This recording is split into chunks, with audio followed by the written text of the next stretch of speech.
Prego Paolo Mietto di venire al podio. Le ciampate del diavolo, dalla leggenda alla realtà scientifica. Grazie sempre delle tue bellissime comunicazioni social, Paolo. Buongiorno a tutti e a tutti. Volevo ringraziare il Presidente che mi ha dato l'opportunità di riprendere il discorso sulle mie ricerche in campo paleoicronologico. Devo dirvi che la vicenda delle ciampate del diavolo è una vicenda che ha qualcosa di misterioso. Intanto, quando sono stato chiamato a visitare queste fantomatiche impronte ai piedi del vulcano di Rocca Monfina nel Casertano, non avevo idea se si trattava effettivamente di impronte e speravo dentro di me che, qualora fossero state impronte, magari potevano essere impronte di elefanti, vista l'età, che erano sconosciute in Italia. Ho saputo che invece mi avevano portato a vedere le ciampate del diavolo quando sono arrivato sul sentiero che portava il sito a Tora e mi sono trovato davanti questo cartello, per me misterioso. Alla mia perplessità, diciamo, il mio ospite, con un certo imbarazzo, mi dice: sa professore, ci sono questi buchi allineati sulla roccia e la gente del posto ritiene che solo il diavolo può camminare impunemente sulla lava fusa. Al che voi potete immaginare quali erano i pensieri che mi sono passati per la testa.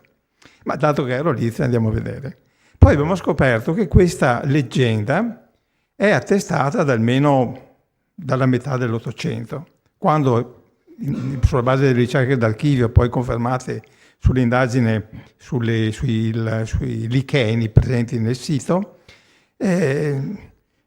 questa superficie è venuta alla luce dopo un'alluvione documentata nei documenti dell'Archivio di Stato.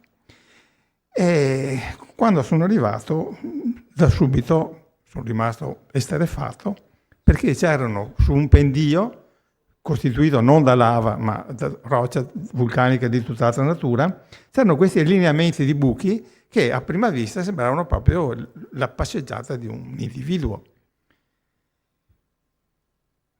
L'esame immediato delle caratteristiche di questi buchi mi ha convinto che quelle erano veramente impronte, che erano impronte di un animale bipede. Ho trovato l'evidenza che quelle impronte erano impronte umane e, conoscendo grosso modo la storia del vulcano di Rocca Monfina, mi è risultato immediatamente chiaro che quelle che avevo davanti erano le più antiche, in quel momento, le più antiche impronte umane, pienamente umane, che erano mai state trovate al mondo. Naturalmente questo ha innescato la creazione di un'equipe scientifica che ho avuto l'onore di coordinare per 20 anni e è cominciata questa avventura scientifica che, complice anche la prima segnalazione su Nature, ha scatenato un interesse scientifico e mediatico assolutamente universale che dopo 20 anni continua ancora. Il vulcano di Rocca Monfina è un apparato spento che è cominciato la sua attività 1,5 milioni di anni fa, conclusa 53.000 anni. Si trova, anche questo è un elemento che mi piace enfatizzare, un poco lontano da Teano, posto di incontri.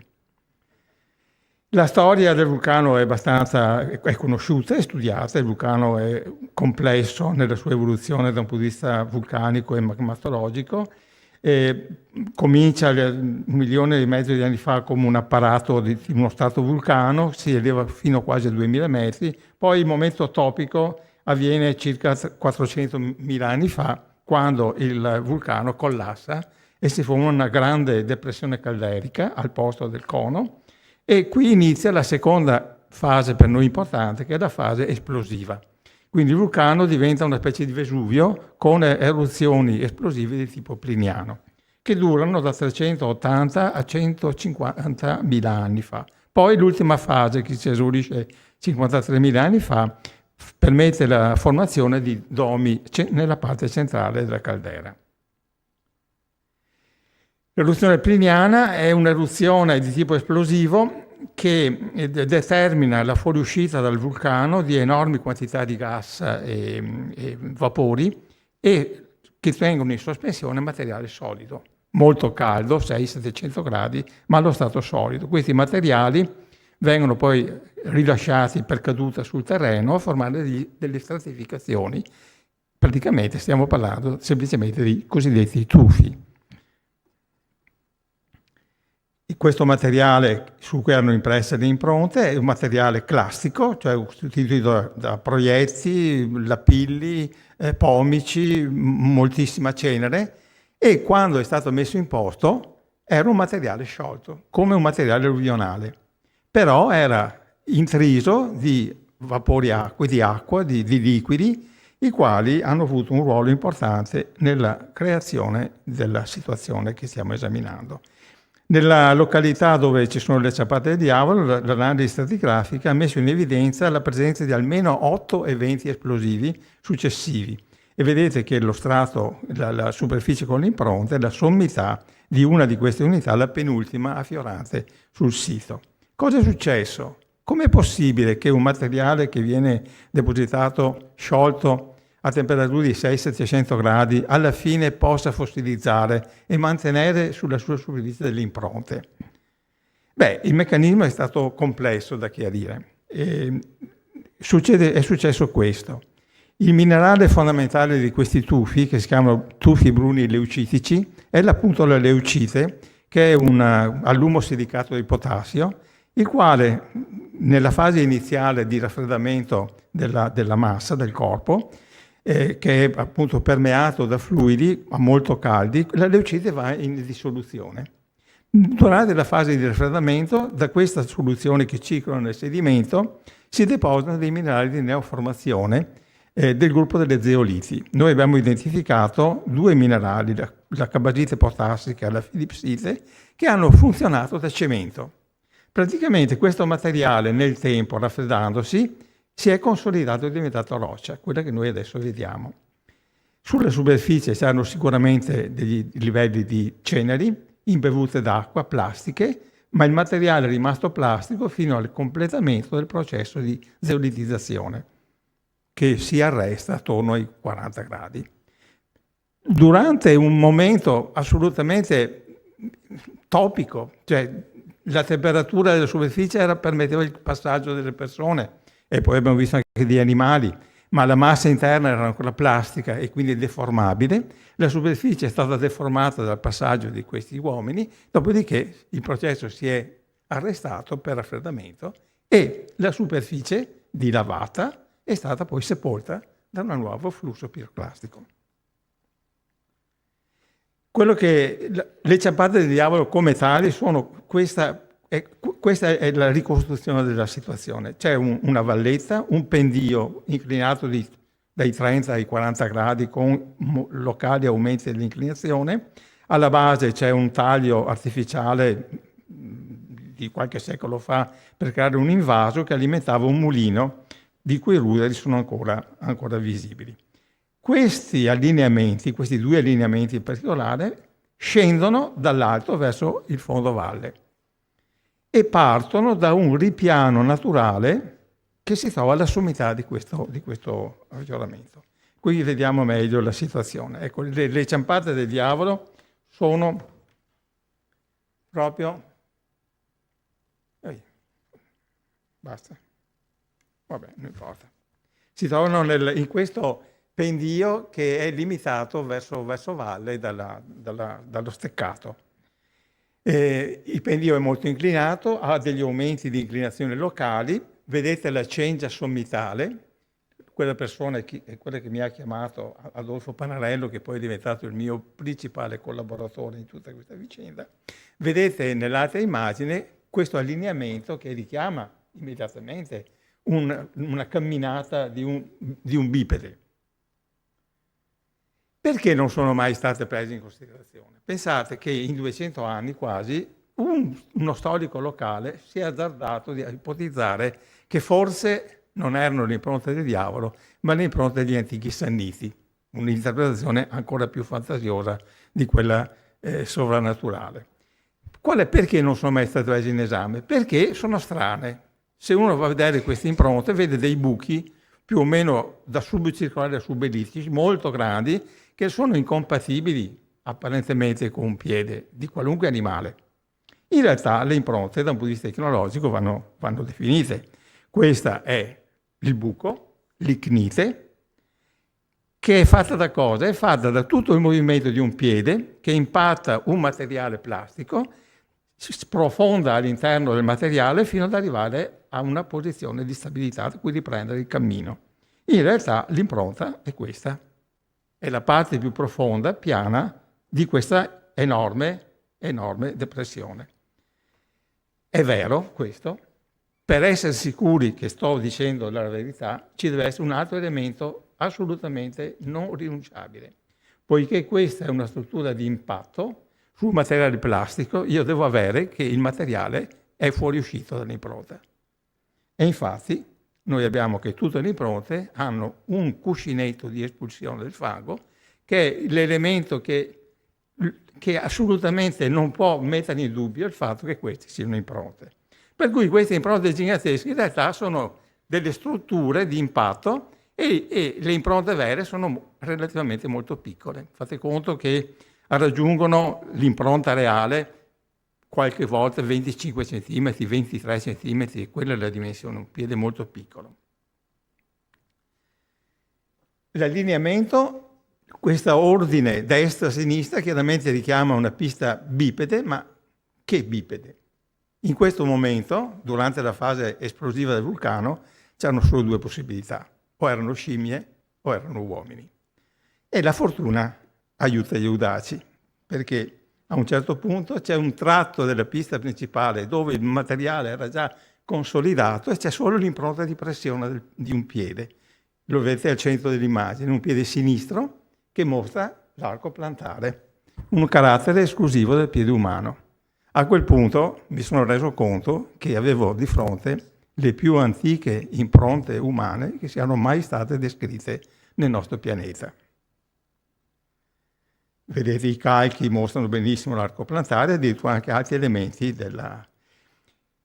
Nel corso di questi 20 anni di ricerche abbiamo trovato poi nell'areale della Rocca anche altre possibili impronte, ma non tutte erano veramente strutture di impatto.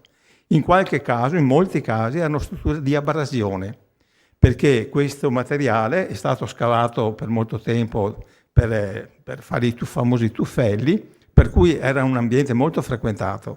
E il passaggio di animali, il passaggio di uomini, crea delle strutture simili alle impronte, nel senso tecnologico del termine. Allora, partendo da quanto era noto in letteratura, abbiamo dovuto elaborare un metodo per definire esattamente cos'è un'impronta e cos'è una falsa impronta, utilizzando dei marker anatomici, i landmark anatomici e i coni di inviluppo, le figure di inviluppo dell'orma. Tutte le impronte sono state esaminate in questo modo e una parte è stata esclusa perché non ha risposto ai dati.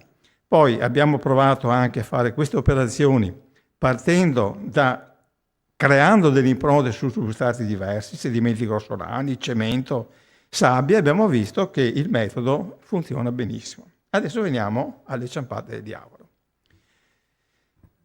Due piste che scendono lungo questo pendio. Ho omesso di dirvi che nel campo delle impronte, diciamo, scimmie antropomorfe, australopiteci o uomini, questo è l'unico caso in cui le impronte sono impresse su un pendio. Questo da subito aveva lasciato intendere che potevano essere effettuati studi sulla dinamica del movimento, altrimenti impossibili. Questo è stato fatto grazie alla collaborazione con un'equipe spagnola. Comunque, le ciampate sono queste due piste, chiamate A e B, straordinarie. Cioè, non occorre fantasia per capire di cosa si tratta, veramente. Allora, la prima pista, la pista A, vedete, l'individuo scende lungo il pendio, a un certo punto c'è uno scalino di roccia, cosa fa? Quello che faremo noi. Curva, scende a zigzag per seguire le linee di minima pendenza. Cioè, voglio dire, io quando porto qualcuno, lì ci troviamo non solo di fronte a un fatto fisico, a un fossile, in qualche modo, ma anche al pensiero di questi nostri antenati. Cioè, dobbiamo ripercorrere quello che loro hanno pensato, anche perché poi c'è la pista B, che è tutt'altro, è molto diversa. La pista B invece è stata creata da un individuo molto più spavaldo che ha seguito la linea di massima pendenza. Vedremo poi con quali conseguenze. Restando alla pista A, qui avete una serie di riproduzioni fotografiche scannerizzate, eccetera. Vedete la successione veramente parla da sola. In alcuni casi all'interno delle impronte è stato possibile evidenziare elementi dell'anatomia, soprattutto il tallone, ma anche la parte distale. Queste strutture sono state messe bene in evidenza poi dai calchi. Vedete nell'immagine inferiore che c'è un tratto di pista. Qual è il motivo per cui queste orme sono così grandi? Perché sono delle strutture di impatto con scivolamenti laterali molto complesse. Osservate l'immagine a sinistra e si vede l'alluce, chiaramente si vede l'alluce. L'alluce, il tallone, l'arco plantare. La pista B, dicevo, è molto più complicata, perché a un certo punto, guardate nella parte mediana dell'immagine, vedete che c'è un solco allungato. Quel solco allungato lì non era molto chiaro. Cosa era questo solco? Che significato aveva? Allora cosa ho fatto? Mi sono tolto le scarpe, le calze, ho bagnato bene la superficie e ho provato a rifare il movimento. Ho appoggiato il piede destro al sotto di uno scalino di roccia, poi ho appoggiato il piede sinistro, sono scivolato, ho dovuto anteporre il piede destro davanti per non cadere, ma in ogni caso sarei caduto se non avessi appoggiato pesantemente la mano sulla parete a fianco. E la mano si è incastrata su un'impronta di una mano. La vedete? Eccola qui. C'è un arco palmare visibile. Questa impronta è stata poi studiata in grande dettaglio e ha permesso di individuare anche tracce della posizione delle dita. Ecco, tenete presente che questa impronta è l'unica impronta conosciuta al mondo di una mano che è stata impressa nella roccia per la deambulazione. Tutte quelle che conosciamo, mani preistoriche, sono dipinte. Questa è impressa, questa è l'unica impronta conosciuta. L'abbiamo per vezzo potuto chiamare il tocco del diavolo perché ci sembrava di fare torto alle ciampate. Poi cosa è successo a questo individuo? Memore probabilmente del fatto che per poco cadeva in mezzo a questo materiale che comunque rimaneva caldo, arriva su un altro scalino più alto. E cosa fa? Si ferma e sprofonda dentro la fanghiglia, lasciando l'impronta addirittura del polpaccio. Dopodiché si sposta lateralmente, vedete, per scegliere il posto ideale per scendere questo scalino. E decide di scendere con la schiena rivolta alla roccia, strisciando lungo la parete, lasciando ancora impronte del palmo delle mani e addirittura l'impronta parziale di un gluteo. Questo è quello che è successo nella ricostruzione fatta al momento con l'equipe che poi ho costituito e che ha lavorato in questi 20 anni e che ho avuto l'onore di coordinare. Una cosa assolutamente incredibile. Questo calco è stato esposto a Roma e ho una foto che mi piace ricordare, ma non posso farla vedere, in cui c'è il presidente Napolitano che sta ammirando proprio questo calco. Poi abbiamo trovato dalle 54 impronte, siamo arrivati a quasi a 80 confermate. Queste sono la pista C, la pista E, poi è stata trovata la pista F. Insomma, abbiamo trovato le tracce di almeno 5 individui che hanno camminato su questa superficie, che poi è superficie che nel corso di questi 20 anni abbiamo pulito, ampliato fino a dove era possibile. La cosa più misteriosa, almeno per noi, era sulla parte superiore di questo affioramento c'erano questi solchi che non sapevamo bene come interpretare, perché sembrava che non avessero una delle strutture particolari. Vedete, questi solchi, da qui partono le due piste, anzi tutte le piste partono da qui. È chiaro che questo, da un punto di vista morfologico, è un vincolo, è uno scalino naturale, è la superficie originaria del banco di tufo. E abbiamo deciso di fare un lavoro di fino. Abbiamo studiato con estremo dettaglio tutta questa superficie, che è lunga più di 20 metri, e abbiamo trovato delle possibili impronte, abbiamo su queste impronte applicato il metodo combinato e abbiamo visto che erano proprio impronte. Quindi questi solchi, questi truogoli, non erano altro che dovuti al passaggio di più individui. Ma la cosa sorprendente è che questi individui andavano nelle due direzioni opposte. Quindi andavano e venivano. Per cui si è delineato che questo tracciato vincolato dalla morfologia in realtà era un sentiero preistorico, il più antico conosciuto al mondo. Poi una cosa che ci ha veramente confermato in questa interpretazione, vedete a destra di questa immagine c'è il calco di una parte del sentiero, a sinistra è un'immagine di un sentiero fatto da più persone che camminano sulla neve. Vedete, sono praticamente casualmente identici. E così abbiamo azzardato l'ipotesi, abbiamo anche pubblicato su una importante rivista internazionale che questo sia il più antico, è stato accettato come il più antico sentiero umano mai trovato al mondo. Abbiamo trovato anche tracce di animali, non tantissime, difficili da studiare perché il materiale è un po' grossolano, comunque abbiamo riconosciuto equidi, probabilmente proprio cavalli.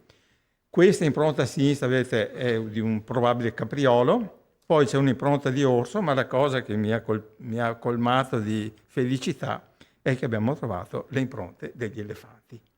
Questo pezzo di pista è un pezzo di pista di un piccolo elefante. L'abbiamo identificato a livello di icnospecie e anche del marchio, di chi l'ha lasciato. Era un elefante, un piccolo esemplare, un cucciolo di Elephas antiquus. Anche questa è una novità assoluta per il nostro paese, perché queste sono le uniche impronte di elefanti che siano mai state trovate in Italia. Abbiamo datato anche, naturalmente, non solo noi, ma indipendentemente da un'altra equipe francese, abbiamo fatto le datazioni radiometriche su questi banchi di tufo e vedete l'età del livello è 7, che è quello con le impronte, è attorno ai 350.000 anni, ed è stato, la superficie di lavata è stata fossilizzata da un altro banco piroclastico che dai dati radiometrici dovrebbe essere 1000 anni successivo. In questo intervallo è venuta l'impressione delle ciampate del diavolo e la loro fossilizzazione. Purtroppo,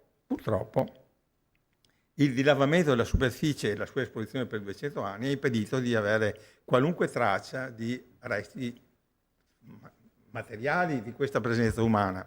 Ma noi, poiché la fortuna aiuta gli audaci, cosa abbiamo fatto? Abbiamo pulito minuziosamente tutto il contatto stratigrafico fra i due livelli e in un punto, incastrato proprio nella roccia, abbiamo trovato uno strumento preistorico di tecnica clattoniana che si inserisce perfettamente da un punto di vista cronologico in tutta questa vicenda ed che ci ha permesso poi di estendere, di fare una specie di survey archeologico nell'area e abbiamo trovato un livello con strumenti simili che probabilmente si possono rispondere a alcune domande che sono ancora senza una risposta precisa.